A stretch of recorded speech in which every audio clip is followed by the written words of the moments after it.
बाबू घोड़ा मत लाला बस से जीवा घोड़ा अरे घाई मत घूमल करा चल जीवा बस बिना पूछे जगह नदी में नहा लेबा तो तू जीवा पेड़े पर से तेजा कुछ करा बाबू घोड़ा मत ए भाई तेरे से जल्दी करा मत लेट होता देखो तो लइका तो तुम गड़ुआ चल जाती है।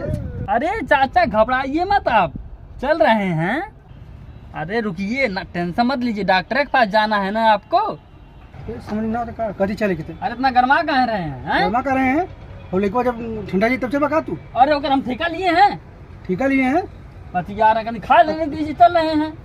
मतलब खस्सी के जान जा खाइए स्वाद ना पावे हाँ वो लइका की तबीयत खराब है तू बड़ी सुरती नहीं करता यहाँ भाड़ा ना ले पाए काहे नहीं लेंगे भाई? नहीं लेंगे जब चलेंगे चल रहे हैं, आराम से खा लेने दीजिए सूतिया। चल बिना कहते हैं समझ ना करवाता थी